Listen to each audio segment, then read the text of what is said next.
Olha só, eu estava prontinho para fazer um vídeo 100% como uma ode a Erling Haaland. Eu não tinha nem roteirizado, eu não tinha nem digitado nada, mas as sementes de ideias já estavam prontas para naturalmente desabrochar, para falar desse absurdo de centroavante, que é Erling Braut Haaland. E o vídeo vai ser majoritariamente sobre isso, ainda assim, porque sim.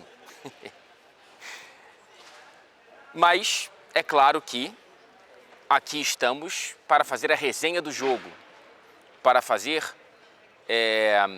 uma análise do que aconteceu dentro de campo aqui, para além do Haaland. Não foi tanta coisa, mas também não foi tão pouca coisa assim.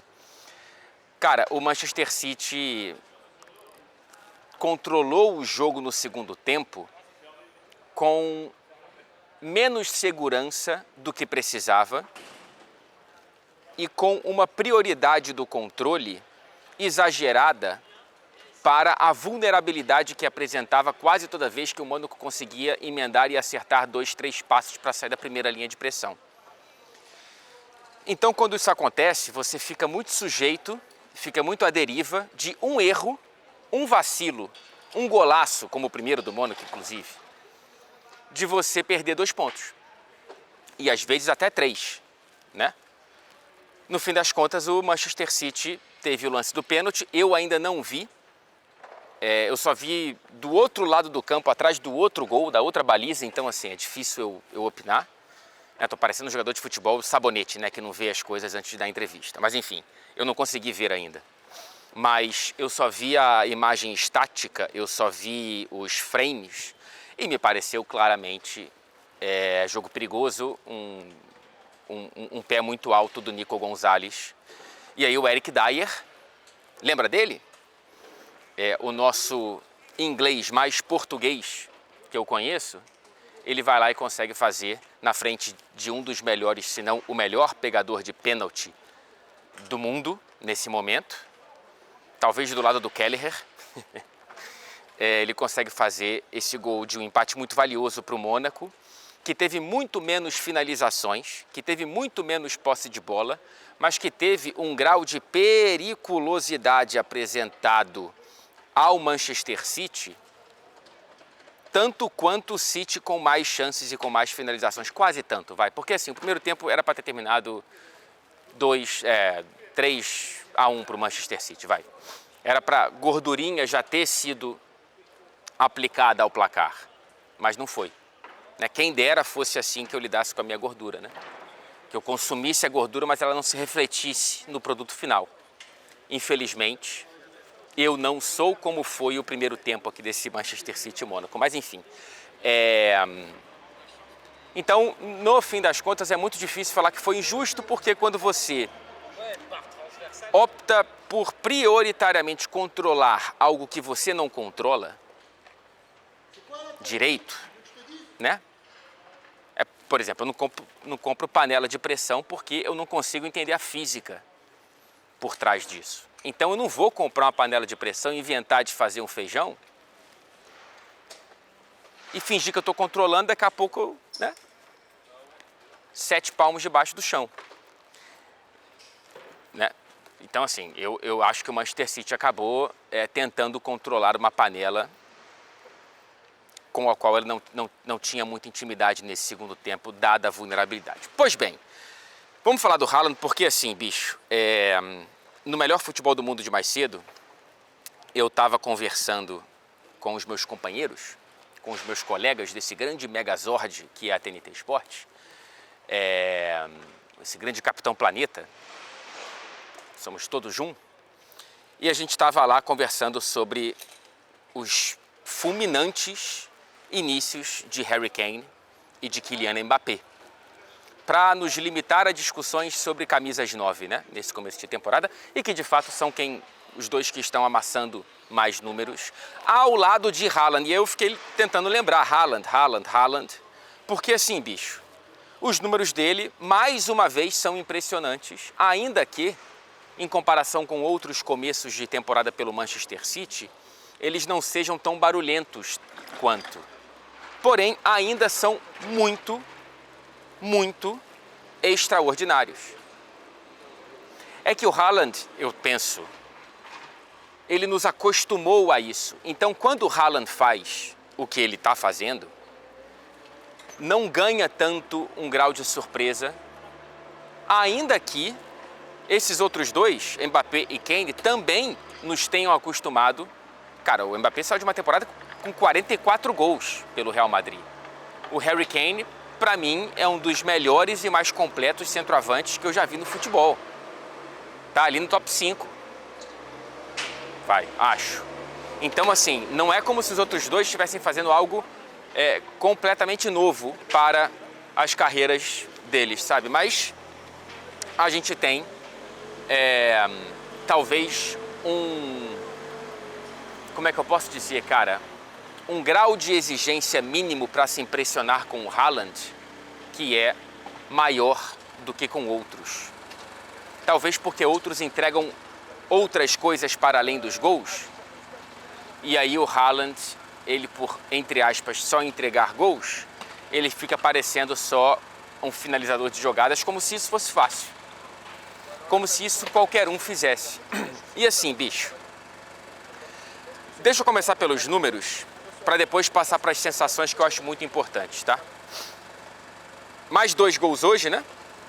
Agora ele tem, somando clube e seleção, nesse comecinho de temporada, 16 gols e 3 assistências em 12 jogos.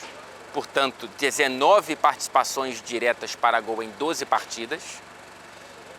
E só pelo Manchester City são 11 gols e 1 assistência em 8 jogos. Na carreira dele dentro da Liga dos Campeões, são 52 gols em 50 jogos. Tá passando um tratorzinho aqui do lado, espero que o áudio não esteja muito prejudicado. E eu acho que ele vai dar ré. Vamos acompanhar, vamos acompanhar, vamos acompanhar. Vamos acompanhar, peraí, vamos aqui, ó.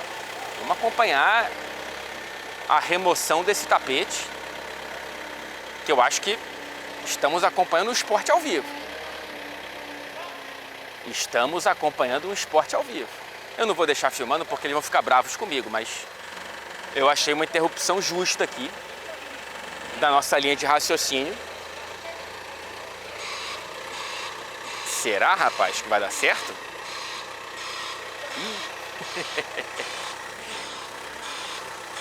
Eu acho que tá quase dando certo, será? Eita, rapaz, vamos ver, peraí. Eu acho que tá dando certo. Pronto, não precisa de muita coisa não. Tá empurrando o tapete, parece pesado realmente. Tá vindo na minha direção, peraí, deixa eu até mudar a câmera. Pronto. Será? Eita, rapaz. Eu vou deixar isso aqui, desculpa, tá? Se você não estiver curtindo esse entretenimento, mas, de acordo com o ronco desse motor, nós temos um grau de dificuldade aqui maior do que o previsto. São 4 pessoas contra uma, fazendo um trabalho de 2. Eu não sei se aquele trabalho é para 4 pessoas, mas enfim, vamos lá, vamos voltar.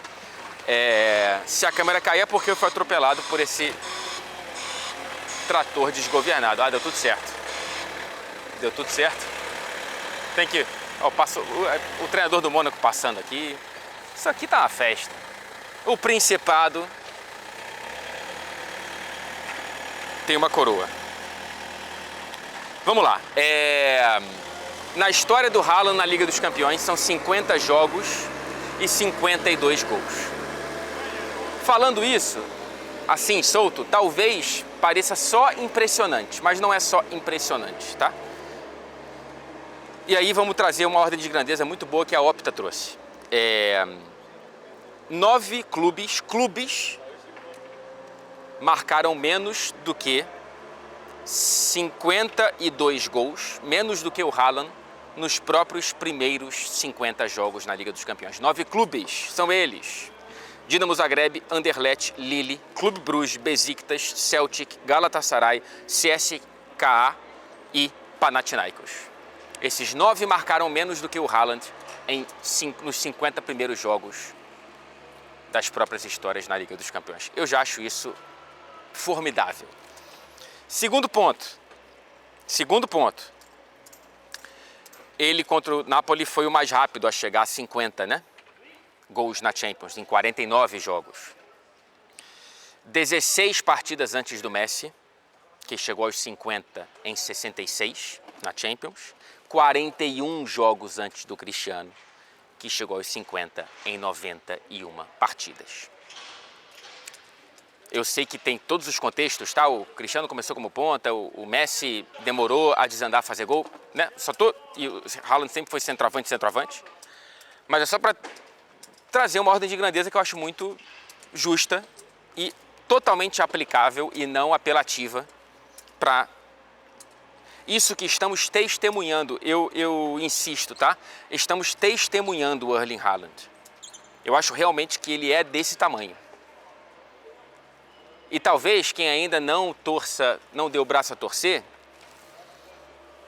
vai acabar se enxergando como testemunha depois que o cometa passou. E agora depois dos números, algo sobre percepção. A finalização do Haaland, o grau de conversão, a variedade com a qual ele consegue explodir, arrancar e tirar finalizações do nada, a gente já conhece e isso dá para ver pela TV. O que não dá para ver pela TV, isso não é tentar ficar criando um grau de superioridade na nossa relação aqui, é porque eu sou sortudo pra caramba de ter conseguido esse trabalho ainda por cima contemporâneo a esses caras como Haaland.